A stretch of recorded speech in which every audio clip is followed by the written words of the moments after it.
नमस्ते।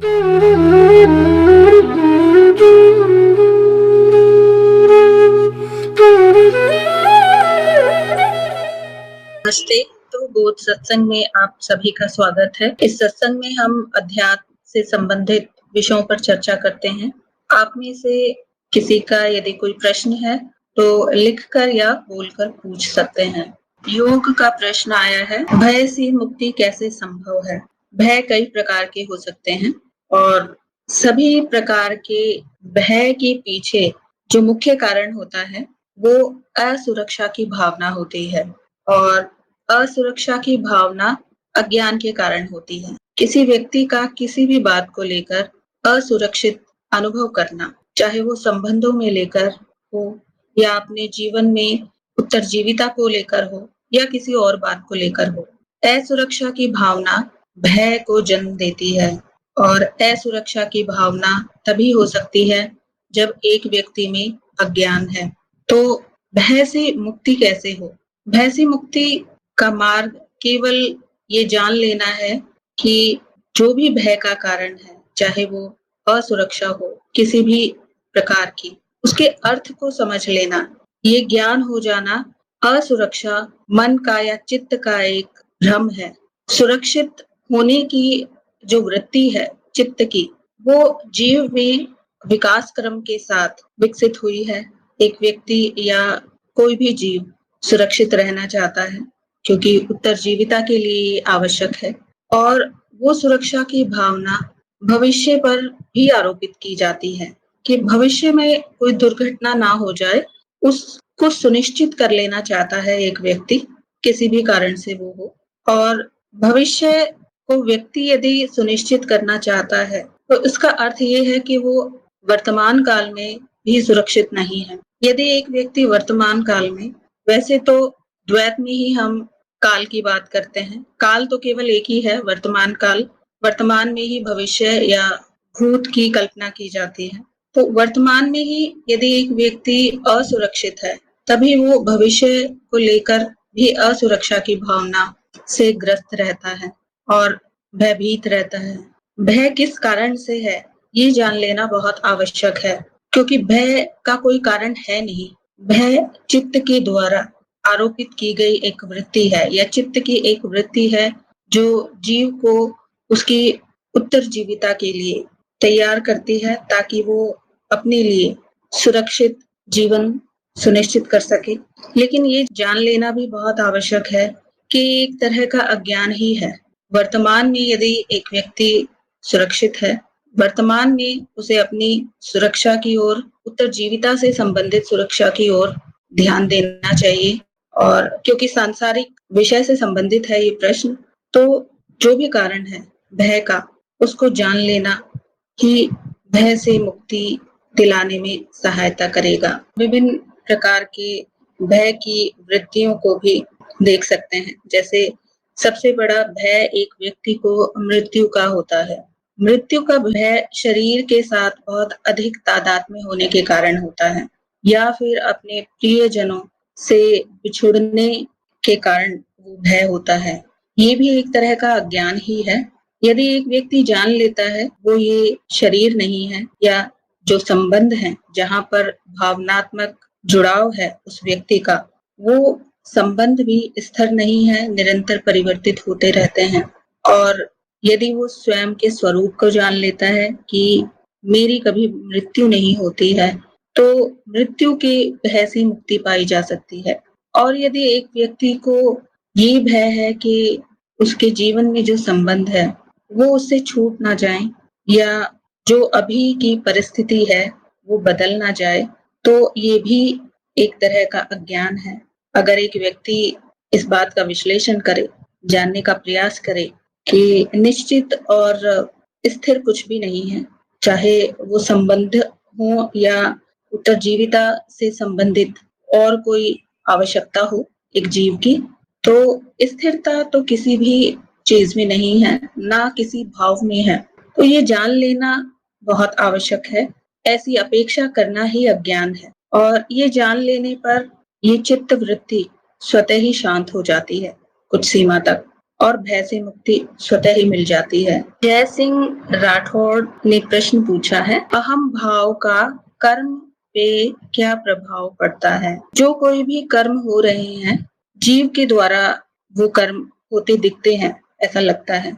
और कर्म चित्त वृत्तियां हैं विभिन्न प्रकार की, चाहे वो व्यवहार के रूप में हो या और किसी भी प्रकार के कर्म हो। उनमें अहम भाव भी एक प्रकार की चित्त वृत्ति ही है, जो उन कर्मों के साथ खुद को जोड़कर देखती है। ये वृत्ति जीव के द्वारा जो कर्म हो रहे हैं, उन कर्मों के साथ अपने तादात्म्य को स्थापित करती है। कर्मों पे प्रभाव के बारे में आपने पूछा है। अहम भाव जीव में रहता ही है। अहम भाव के कारण कर्मों पे तो कोई प्रभाव नहीं पड़ता।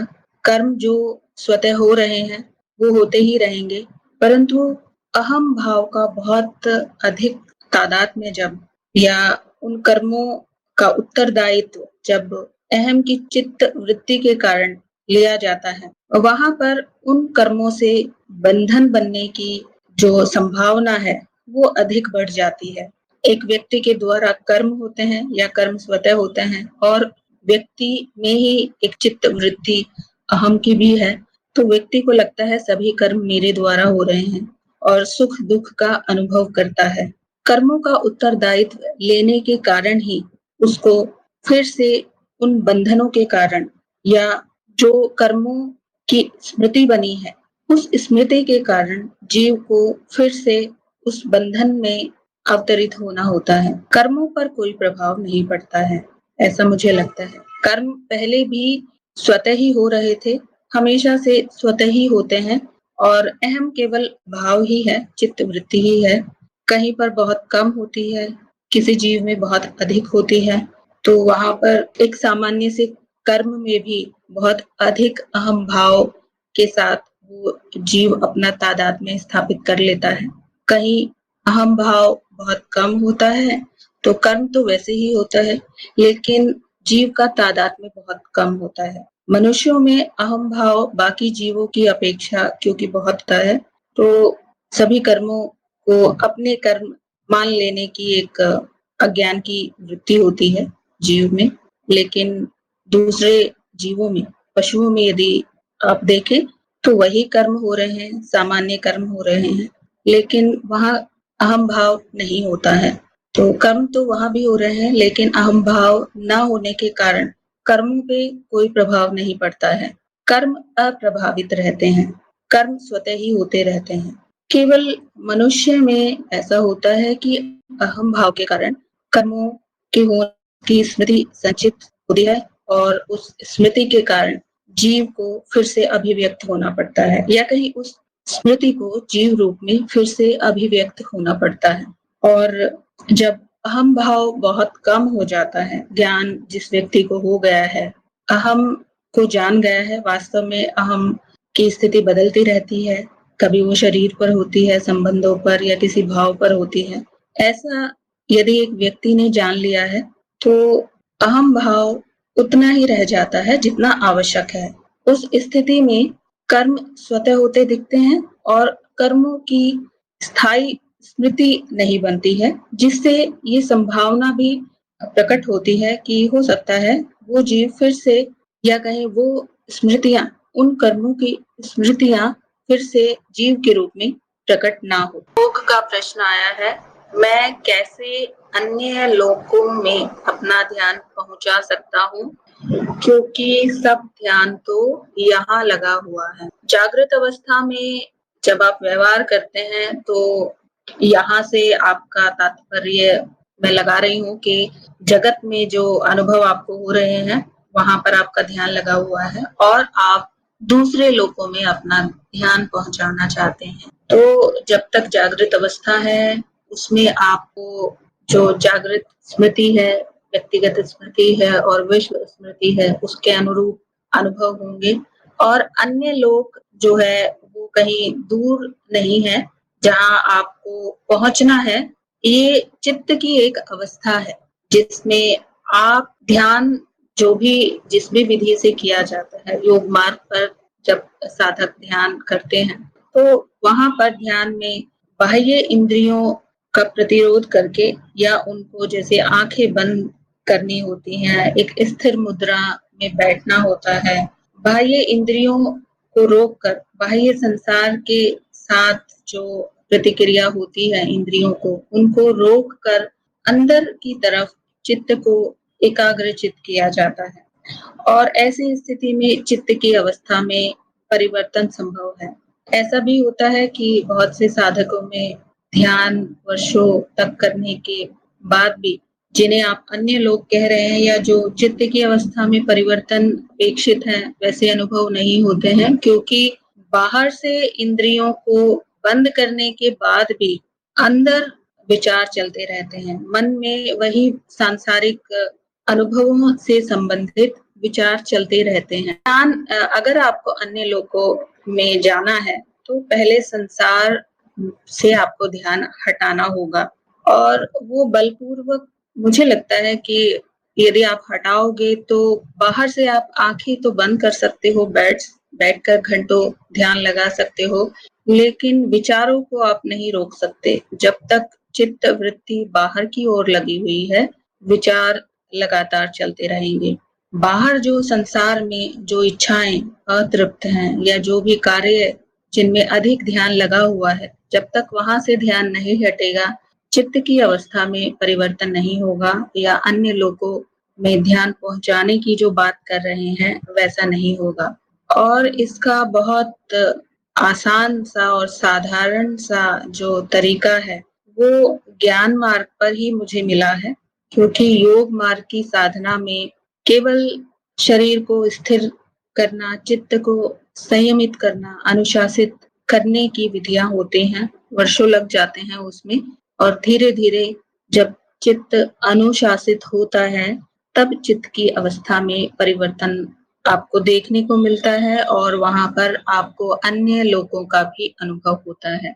वहां पर कहीं पहुंचना नहीं होता, इस शरीर में रहते हुए ही अन्य लोगों का अनुभव होता है। ज्ञान मार्ग में सरलता इसलिए है क्योंकि वहां पर एक साधक की बुद्धि तीव्र होने के कारण वो ये समझ पाता है कि बाहर जो ध्यान लगा है उस ध्यान को कैसे हटाया जाए, या ध्यान लगा ही इसलिए है क्योंकि बाहर अभी आ सकती है, शरीर में आ सकती है, संबंधों में आ सकती है, संसार में आ सकती है। और जब बुद्धि के द्वारा ये विश्लेषण किया जाता है, तर्क के द्वारा अनुमान लगाया जाता है कि मैं शरीर नहीं हूँ या कोई और संबंध या भावनाएं नहीं हूँ, तो वहां से ध्यान स्वतः ही हट जाता है। चित्त की अवस्था जागृत अवस्था में ही परिवर्तित होने लगती है और कुछ साधकों में तो ऐसी स्थिति भी देखने को आती है, ज्ञान होने के बाद जागृत अवस्था में ही अन्य लोगों के अनुभव वो व्यक्ति कर सकता है या उसको होने लगते हैं बहुत आसानी से। कोई ध्यान नहीं करना पड़ता उसमें, निद्रा अवस्था में जाते ही या फिर स्वप्न अवस्था में जाते ही दूसरे लोगों के अनुभव स्वतः ही होने लगते हैं, क्योंकि वहां पर जीव ने अहम के कारण जो तादाद में स्थापित किया हुआ था सांसारिक चीजों के साथ, वो स्वतः कमजोर हो जाता है, क्षीण हो जाता है और वहां पर चेतना का विकास होने के कारण चित्त की अवस्था में परिवर्तन होता है और अन्य लोगों के अनुभव वहां पर होने लगते हैं, स्वतः ही ये होता है। लेकिन योग मार्ग पर भी बहुत सारी विधियां हैं, उसमें वर्षों का समय लग जाता है। ये निर्भर करता है साधक की चित्त वृत्ति किस प्रकार की है, संसार में कितनी उलझी हुई है, कितनी इच्छाएं बाकी हैं उस साधक की, इस बात पर निर्भर करता है।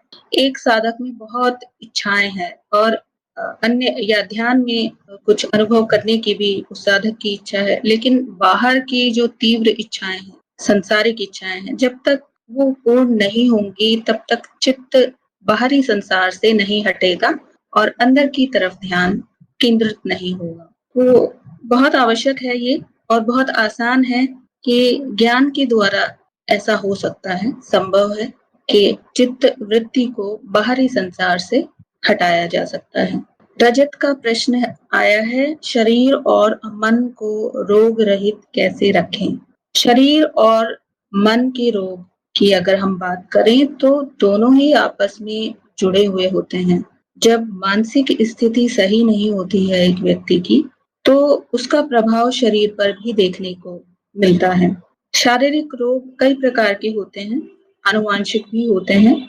ऐसी स्थिति में बहुत अधिक कुछ किया नहीं जा सकता, लेकिन उसके अतिरिक्त बहुत प्रकार के शारीरिक रोग इस प्रकार के होते हैं कि जहाँ पर उस व्यक्ति की मानसिक स्थिति के कारण शरीर में कोई रोग प्रकट होता है और एक व्यक्ति अपने आप को शारीरिक और मानसिक रूप से रोग से रहित रखने के लिए जो उसका उपाय है, वो एक ही उपाय है। पहले तो ये बात है कि मन का रोग क्यों है, ये जान लेना ज़रूरी है। बहुत कारण हो सकते हैं मानसिक रोग के। अतृप्त इच्छाएँ हो सकती हैं, दमन हो सकता है, समाज के द्वारा, परिवार के द्वारा और बहुत से कारण हो सकते हैं। जब एक बच्चे का जन्म होता है, वो पूर्ण रूप से स्वस्थ होता है, मानसिक और शारीरिक रूप से। कुछ एक उदाहरण अगर हम छोड़ दें, जो आनुवांशिक कारणों से होते हैं। उसके अतिरिक्त एक स्वस्थ बच्चे में उसका जब धीरे-धीरे विकास होता है, बहुत से मतारोपण किए जाते हैं, जो उसकी स्वच्छंदता होती है, उसकी इच्छाएँ होती हैं, उसका दमन किया जाता है और मान्यताएँ आरोपित की जाती हैं उस व्यक्तित्व पर और इस दमन के कारण और मिथ्यारोपण के कारण उस जीव में धीरे-धीरे मानसिक रोग कई मानसिक रोग पूर्ण रूप से प्रकट भी नहीं होते हैं, लेकिन कुछ स्थितियों में व्यक्ति में मानसिक रोग की सीमा बहुत अधिक होती है या दमन इतना अधिक होता है, वो प्रकट रूप में दिखती हैं। लेकिन जो अप्रकट स्थिति भी है एक व्यक्ति की, वो कहीं न कहीं शरीर को प्रभावित करती है और एक समय के बाद शरीर में विभिन्न रोगों के रूप में प्रकट होती है। शरीर में चाहे किसी जीवाणु का संक्रमण भी हो, तो इसमें एक व्यक्ति की मानसिक स्थिति का भी एक उसमें रोल रहता है, क्योंकि मानसिक रूप से एक व्यक्ति स्वस्थ नहीं है, तो उसकी रोग प्रतिरोधक क्षमता भी कम देखने को मिलती है, तो उसे कोई भी संक्रमण आसानी से हो जाता है। अब मन को रोग रहित कैसे रखा जाए? यदि मन रोग रहित है तो शरीर स्वतः ही रोग रहित रह सकता है। मन को रोग रहित रखने का जो उपाय है, वो एक व्यक्ति में यदि बुद्धि है उस स्तर की, तो वो स्वयं का विश्लेषण कर सकता है। स्वयं का विश्लेषण करने से मेरा अर्थ यहाँ पर है, एक व्यक्ति जो कि चित्त वृत्ति है, जटिल चित्त वृत्तियाँ उनकी परतें हैं, तो एक विकसित चित्त वृत्ति यदि उस शरीर में है, वो विकसित चित्त वृत्ति दूसरी निम्न चित्त वृत्तियों का विश्लेषण करके अनुमान लगा सकती है कि रोग है। सबसे पहले तो ये जान लेना आवश्यक है कि रोग है भी या नहीं, क्योंकि अधिकतर मामलों में ये होता है कि व्यक्ति जानता ही नहीं है और ना ही इसको स्वीकार करना चाहता है कि उसको कोई मानसिक रोग है।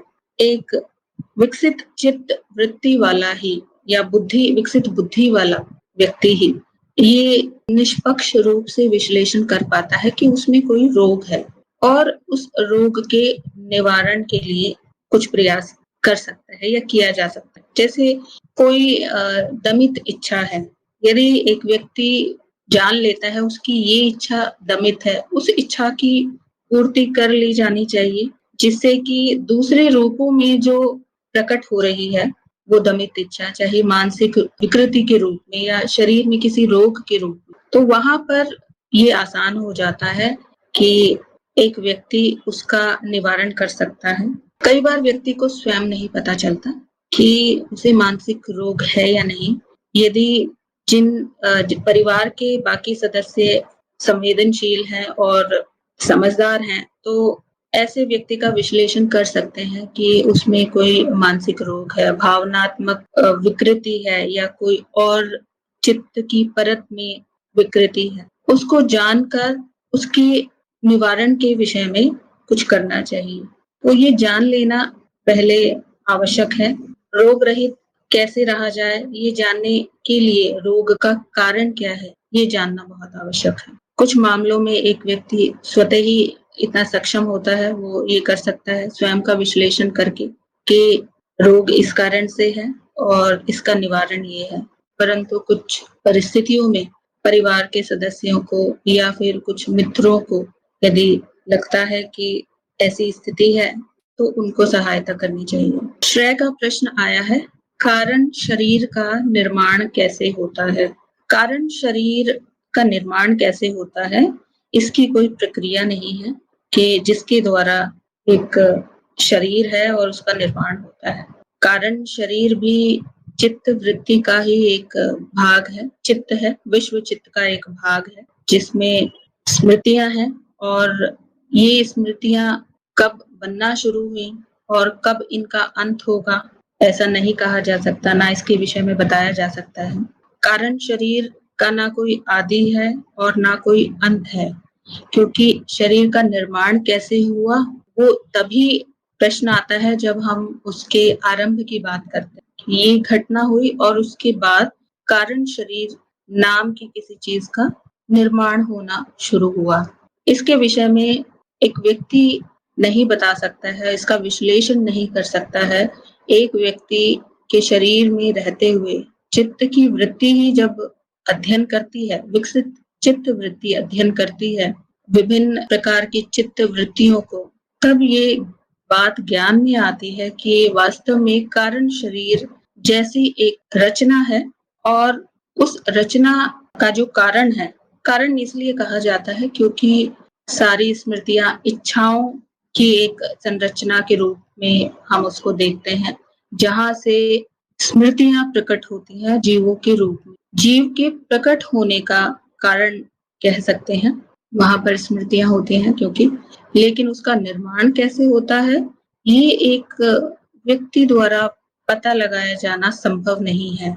एक साधक में जब बुद्धि की परत इतनी विकसित हो जाती है तभी वो बाकी चित्त वृत्तियों का अध्ययन कर पाता है, जान पाता है कारण शरीर जो इस जीव की चित्त वृत्ति है, बाकी जीवों में भी कुछ चित्त वृत्तियां कार्य कर रही हैं। पूरा जो जगत है, प्रकट जगत है, वो चित्त वृत्ति के कारण ही है या कारण शरीर ही प्रकट है, उसका एक रूप ही है प्रकट रूप में।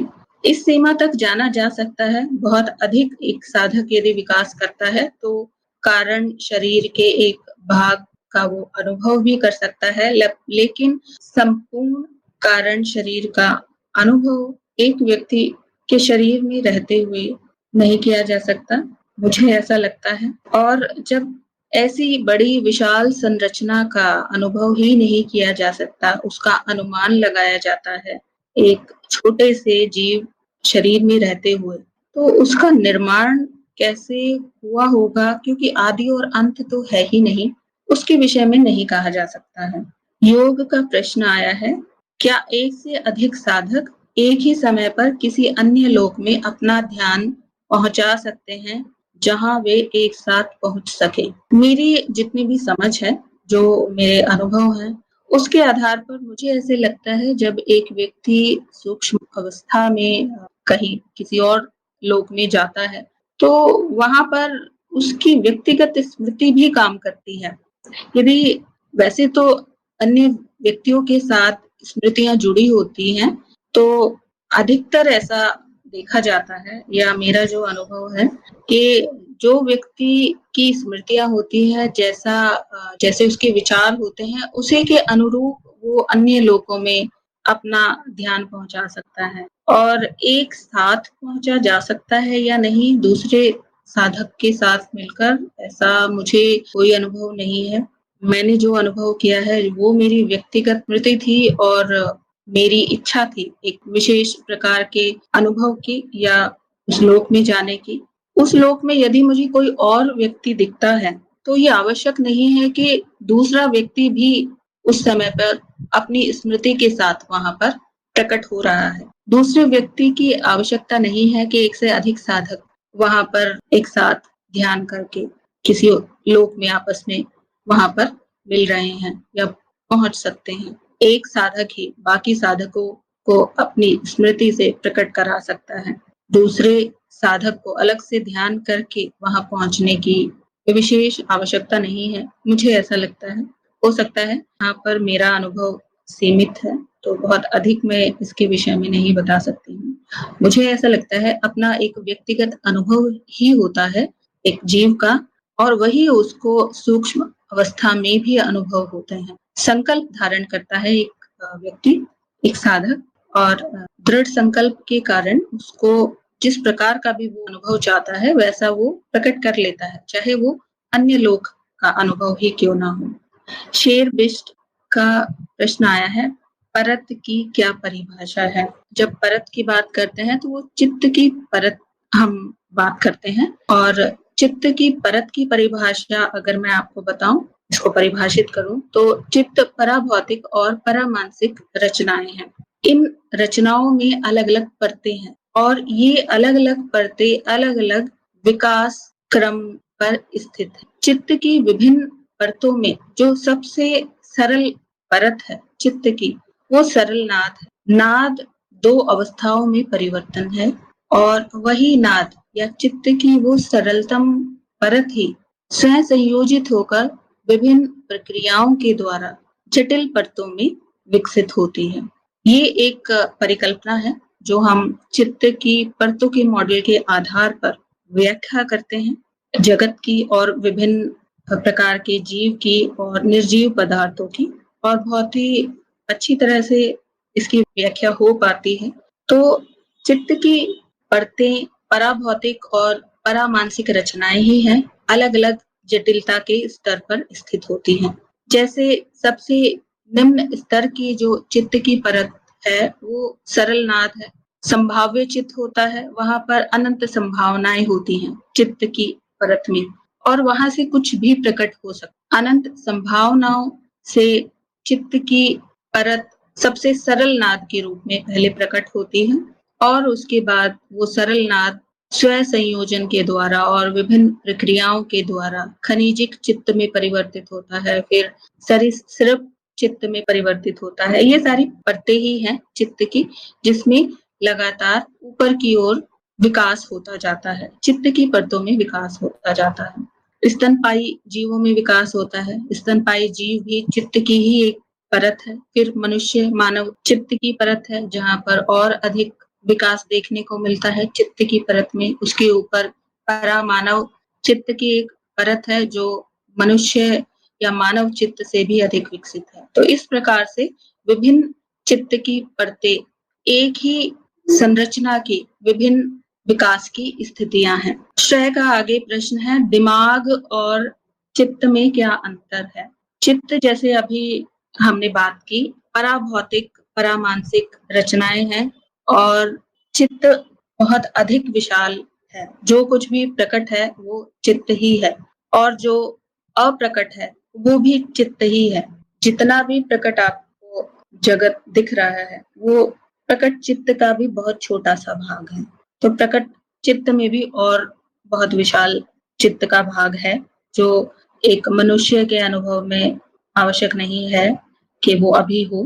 तो चित्त बहुत अधिक विशाल है, और संपूर्ण चित्त का बहुत छोटा सा भाग ही केवल प्रकट रूप में अनुभव होता है। और दिमाग जो है वो मनुष्य शरीर, जो कि अस्थि और मज्जा का बना हुआ शरीर है, उसका एक अंग है। जैसे हाथ पैर और दूसरे अंग हैं शरीर के, उसी प्रकार दिमाग कोशिकाओं का बना हुआ एक अंग तंत्र है मनुष्य शरीर का। इससे अधिक और कुछ नहीं है।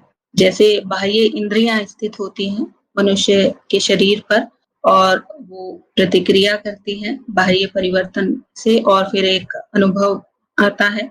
उसी प्रकार से जो दिमाग है वो एक स्थूल अंग है एक मनुष्य के शरीर में, और वहाँ कुछ प्रक्रियाओं के द्वारा बाहर से जो सूचना को ग्रहण किया जाता है, उसमें आपस में उन सूचनाओं को संयोजित किया जाता है और उनको इकट्ठा किया जाता है। तो एक शारीरिक यंत्र में एक अंग है दिमाग, बहुत छोटा सा भाग है शरीर का, लेकिन बहुत महत्वपूर्ण भाग है। उसकी तुलना में चित्त, यदि चित्त की हम बात करें तो चित्त बहुत विशाल है। जो कुछ भी है चित्त ही है अभी जो कुछ भी प्रकट है, और उसका बहुत छोटा-सा भाग है, संपूर्ण चित्त का बहुत ही छोटा-सा भाग। योग का प्रश्न आया है, ऐसे कौन से नियम हैं जो स्वप्नावस्था और जागृत अवस्था में एक समान है और नियम बनते कैसे हैं? बहुत से नियम हैं जो स्वप्नावस्था और जागृत अवस्था में एक जैसे हैं, जैसे दृष्टि सृष्टि का नियम है। जो देखा जा रहा है उसी की सृष्टि हो रही है। जैसी व्यक्ति इच्छा कर रहा है, एक व्यक्ति जैसी भी इच्छा कर रहा है वही उसके सामने प्रकट हो रहा है। ये एक नियम है। और क्योंकि जागृति में तुरंत जब हम कोई इच्छा करते हैं वो तुरंत प्रकट नहीं हो जाता है। तो इसका प्रमाण यदि आप मांगे तो इसको आप स्वप्नावस्था में इस स्थिति को देख सकते हैं। जब स्वप्नावस्था में चेतना होती है एक साधक की और वहां पर स्वप्न जो प्रकट हो रहे होते हैं पर्दे पर, विचारों का भी साक्षी हुआ जाता है। जैसे विचार तुरंत आते हैं, उन्हीं विचारों के अनुरूप सामने एक दृश्य प्रकट होता है। तो जो देखा जा रहा है वही सामने प्रकट होता जाता है। लेकिन स्वप्नावस्था में ये तुरंत होता है, क्योंकि वो उस व्यक्ति का स्वयं का व्यक्तिगत एक अनुभव होता है वहां पर, और दूसरे जीवों की स्मृतियों का बहुत अधिक योगदान नहीं होता या जुड़ी हुई नहीं होती हैं। उस व्यक्ति की व्यक्तिगत स्मृतियां होती हैं, विचार होते हैं। लेकिन जागृत अवस्था में ये नियम काम करता है। उतना अधिक तीव्र गति से आपको ये होते हुए नहीं दिखेगा। बहुत से अनुभव साधकों को होते हैं कि उनके जीवन में घटनाएं होती हैं, या बहुत आम व्यक्तियों से भी आपको ये बात सुनने को मिल जाएगी कि जो जीवन में घटनाएं होती हैं उन्होंने कभी ना कभी ऐसी घटनाओं की कल्पना की थी, उनके बारे में सोचा था, उनकी इच्छा की थी। तो जैसी इच्छा की जाती है एक जीव के द्वारा, वो इच्छा प्रकट रूप में उसे अनुभव होती है, लेकिन तुरंत नहीं होती है। नियम वही है, लेकिन जागृत अवस्था में क्योंकि विश्व स्मृति काम कर रही होती है, वहां पर पहले से ही जीव की बहुत सी स्मृतियों का प्रकट होना नियमित होता है, निश्चित होता है। तो पहले पुरानी स्मृतियां प्रकट होती हैं या पुरानी इच्छाएं, जो पहले की इच्छाएं हैं वो प्रकट होती हैं। इस समय जो इच्छाएं की जा रही हैं वो हो सकता है कुछ समय बाद हो, कुछ वर्षों के बाद या फिर कुछ जन्मों के बाद इच्छाएं प्रकट हो। तो ये निर्भर करता है उस जीव में इच्छाओं का कितना बड़ा पहाड़ है। इसका एक प्रमाण ये भी आप देख सकते हैं, साधक के जीवन में अक्सर ये आपको देखने को मिलेगा। हो सकता है बहुत से साधक यहाँ भी हों जिन्होंने अपने जीवन में अनुभव किया हो। वो जैसा सोचते हैं वो कुछ समय बाद वैसा उनको अनुभव में वो घटना आती है। ये मेरे साथ भी कई बार मैंने देखा है, जैसा मैं सोचती हूँ तो कुछ समय बाद ही वो घटना हो जाती है, कई बार उसे दिन भी हो जाती है। तो ये निर्भर करता है उस जीव में चित्त की स्थिति क्या है, कितनी इच्छाएं बाकी हैं, शेष हैं पिछली, तो पहले वो प्रकट होंगी। अभी के जो विचार है हो सकता है वो भविष्य में प्रकट हो या बाद में प्रकट। और अगला प्रश्न आपका है, ये नियम बनते कैसे हैं? नियम के बनने की कोई प्रक्रिया के बारे में नहीं कहा जा सकता है, बस बुद्धि के द्वारा ये बात ज्ञान में आती है कि ऐसे नियम हैं। ऐसे नियमों के होने के बारे में पता चलता है। नियम बनते कैसे हैं इसके विषय में नहीं कहा जा सकता है। रजत जी का प्रश्न आया है, जागृत अवस्था में कैसे रहा जाए? जिसको हम जागृत अवस्था कहते हैं, वास्तव में वो जागृत अवस्था भी एक स्वप्न अवस्था के समान ही होती है। जागृत इस शब्द का इस्तेमाल किया जाता है, लेकिन मूर्छा के समान ही होती है। एक आम व्यक्ति का जीवन या उसके जो कर्म होते हैं स्वतः ही होते रहते हैं। एक मूर्छा पूर्ण सा जीवन व्यक्ति जीता है। जब जागृत हम कहते हैं, यहाँ पर हम उसको चेतना की अवस्था कहते हैं या साक्षी भाव में एक व्यक्ति का होना, हम यहाँ पर शब्द का इस्तेमाल करेंगे। तो ऐसे कैसे रहा जाए, ऐसी अवस्था में जागृति में कैसे रहा जाए?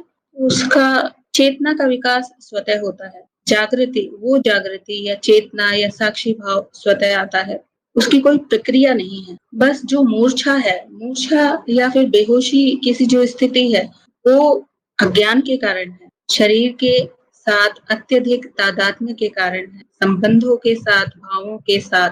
जब ये तादात्म्य कम होता है एक व्यक्ति में, या कहें इसको कम करने का जो तरीका है या साधना है, वो ज्ञान के द्वारा बहुत आसानी से ये किया जा सकता है, क्योंकि वहाँ पर अहम की वृत्ति जो सबसे मुख्य इसमें बीच में रहती है, एक व्यक्ति को अज्ञान में बनाए रखने के लिए, उसके विषय में जान लेना बहुत आवश्यक होता है। यदि एक व्यक्ति में इतनी बुद्धि है और वो जानने का प्रयास करता है कि वो दुखी क्यों है या संसार में दुख क्यों है, या स्वयं के विषय में जानने का प्रयास करता है, इस स्तर तक बुद्धि का विकास हो गया है, तो अज्ञान का नाश स्वतः ही होता जाता है। उसको अवश्य ही एक ऐसा साधन या गुरु मिलता है जो जिसके संकेत पर वो ये जान पाता है कि वो शरीर नहीं है और अहम क्या है, वो उसके या स्वयं का स्वरूप क्या है। ये जान लेने के बाद जागृति स्वतः ही आ जाती है, या कहें चेतना का विकास होने लगता है और साक्षी भाव स्वतः आ जाता है। इसके लिए करने की आवश्यकता नहीं होती है कुछ भी, बस ज्ञान होना आवश्यक है, और वो ज्ञान निरंतर बना रहे ये भी आवश्यक है, क्योंकि एक बार यदि ज्ञान हो भी जाता है एक व्यक्ति को, फिर से पुरानी चित्त वृत्तियां उस व्यक्ति को अज्ञान में बार बार ले जाती हैं और ज्ञान का विस्मरण हो जाता है बहुत ही आसानी से।